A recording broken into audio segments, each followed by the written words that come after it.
The hardest part about losing someone wasn't the funeral. It wasn't signing the paperwork, answering sympathetic phone calls, or standing beside a polished wooden casket while people whispered that time would heal everything. The hardest part was discovering that the world kept moving. Cars still filled the streets every morning. Children still laughed in nearby parks. Neighbors still waved as though nothing had changed. Yet inside me, time had stopped on a cold November evening when my husband, Michael, took his final breath after a long battle with cancer. For everyone else, that day became another date on the calendar. For me, it became the line that divided my life forever. There was life before Michael, and life after him. Those two versions of myself felt like strangers. 2 years had passed, but grief had simply changed its shape. In the beginning it was loud. It arrived without warning, stealing my breath while I stood in grocery stores or folded laundry that still smelled faintly of his favorite detergent. Later it became quieter. Not easier, just quieter. Like an old scar that ached whenever the weather changed. Every room inside our house carried a memory. The coffee mug with the tiny crack he'd refused to throw away. The recliner near the living room window where he spent Sunday afternoons reading history books. The wind chimes he insisted sounded like summer. I never moved any of them. People told me I should. They said it would help me move forward. They didn't understand. Removing those things felt like erasing proof that he had ever existed. So I left everything exactly where it belonged.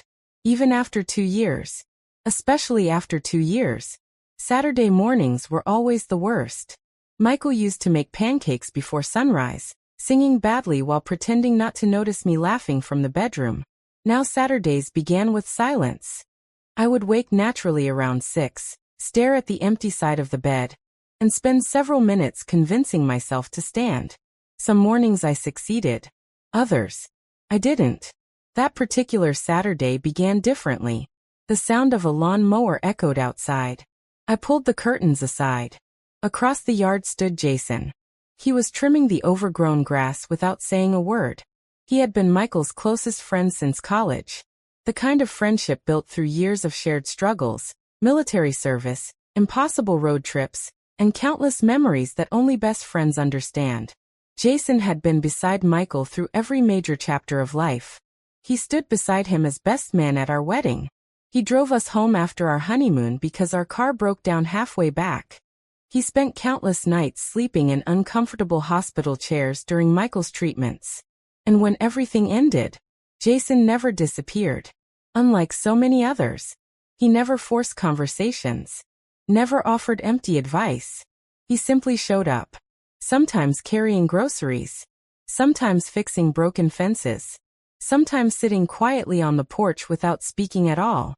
His presence never demanded attention. It simply reminded me I wasn't completely alone. I stepped outside carrying 2 bottles of water. "You didn't have to do this," I called. He shut off the mower and smiled. "I know." "Then why are you?" He shrugged. The grass looked like it was planning a takeover. Against my own expectations. I laughed. A real laugh. It surprised both of us. Jason looked relieved. "I haven't heard that sound in a while," he admitted. Neither had I. Later that afternoon we sat beneath the old maple tree Michael planted shortly after we bought the house. Jason leaned back in the wooden chair, balancing a bottle of iced tea on his knee. "You know," he said, "Michael used to complain every year that this tree dropped too many leaves." I smiled. And every autumn he'd spend 3 weekends cleaning them. While complaining the entire time, we both laughed. For a few wonderful minutes, remembering Michael didn't hurt. It felt warm. Comforting. Like opening a favorite photo album instead of reopening a wound. Maybe grief wasn't about forgetting. Maybe it was learning to remember without breaking apart. That thought lingered long after Jason left. As evening settled across the neighborhood, rain clouds rolled over the horizon. Thunder rumbled in the distance. I stood on the back porch watching the first drops strike the wooden deck. Michael had loved storms. He claimed rain made the whole world slow down long enough for people to notice what mattered. Standing there alone, I wondered what he would think if he could see me now. Would he recognize the woman I'd become? Or would he see someone still trapped inside yesterday? A soft vibration interrupted my thoughts. My phone. Jason. Storm's getting rough. Just checking that you're okay. Simple. No pressure. No expectations. Just concern. I stared at the message for several seconds before replying. I'm okay. Thanks for asking. 3 dots appeared almost immediately. Good. Get some rest. That was all. No long conversation. No unnecessary questions. Just kindness. Strangely, it made the empty house feel a little less empty. That night I couldn't sleep. Rain tapped gently against the bedroom window. The digital clock glowed 2:17 a.m. I wandered into the hallway and paused outside Michael's old workshop. I hadn't opened the door in months. Dust floated through the moonlight as I stepped inside. His tools remained neatly arranged. Half-finished projects rested exactly where he'd left them. On the workbench lay a folded envelope with my name written across the front in his unmistakable handwriting. Emily. My heartbeat quickened.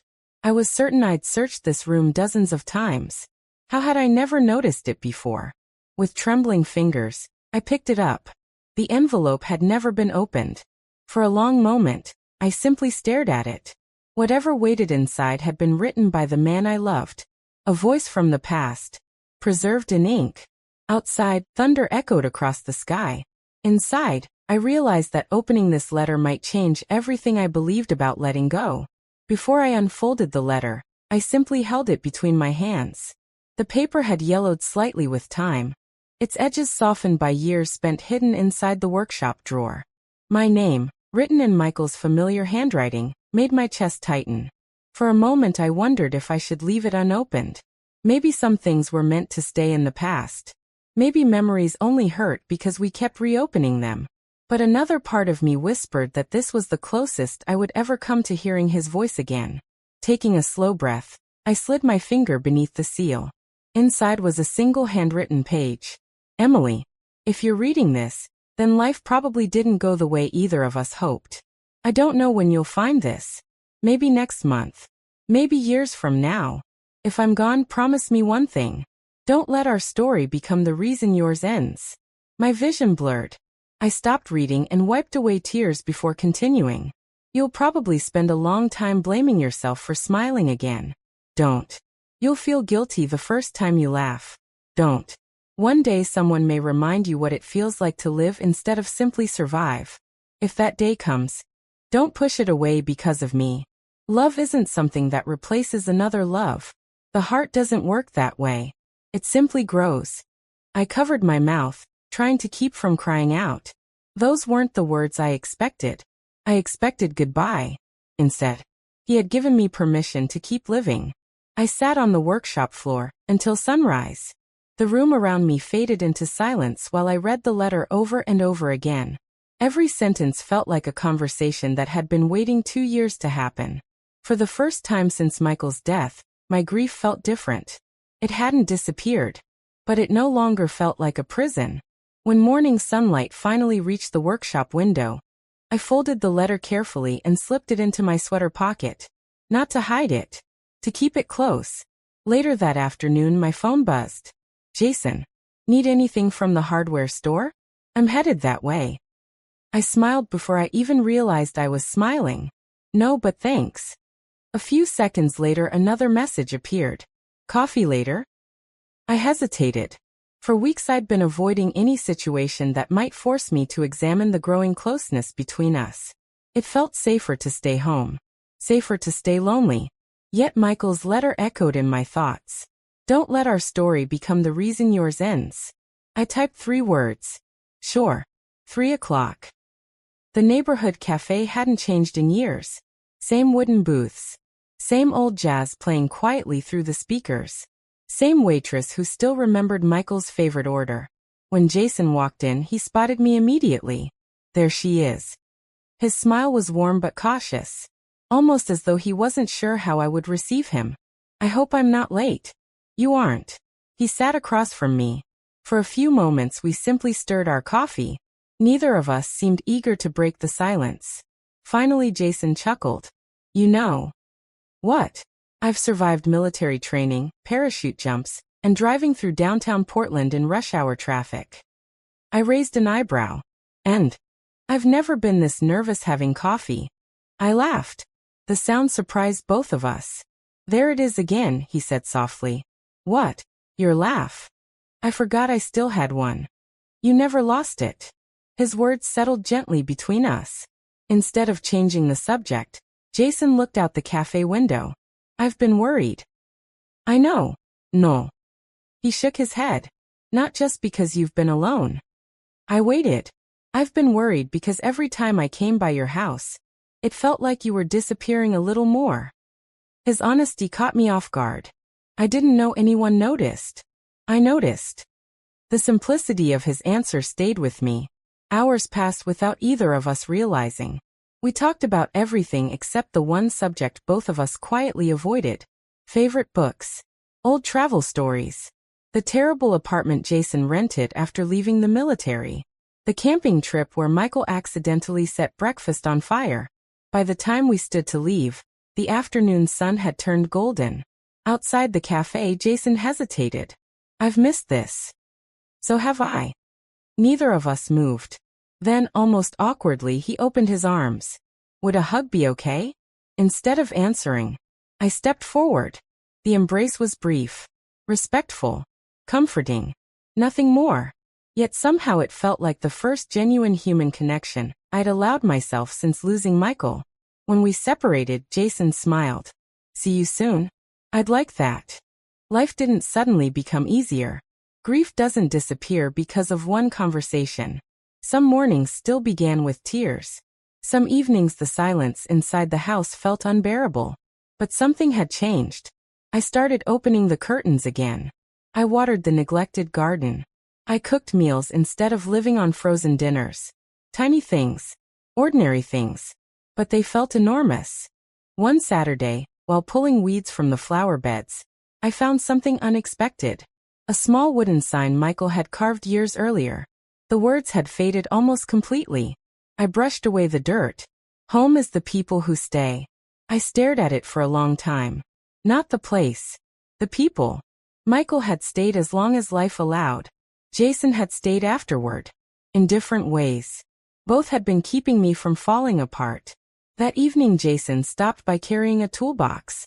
My porch step finally gave up. I joked. I figured. You always figure. It's one of my better qualities. While he worked, I watched from the porch swing. For the first time in years, the house sounded alive again. Hammer taps. Friendly conversation. The occasional laugh. Nothing extraordinary. Just ordinary life returning one quiet moment at a time. As the sun disappeared beyond the trees, Jason packed away his tools. Before leaving, he looked back toward me. Emily. Yeah. I'm glad you answered my message. So am I. He nodded once. Then walked toward his truck. Halfway there he stopped. Almost as if remembering something. I've been thinking. About what? He smiled. Michael used to say healing wasn't about forgetting the storm. I felt my breath catch. It was about learning not to fear sunny days. For a long moment neither of us spoke. Then Jason climbed into his truck and drove away. I watched until the taillights disappeared around the corner. For the first time in a very long time, the future didn't feel frightening. It simply felt unknown. And somehow, that no longer seemed like something to fear.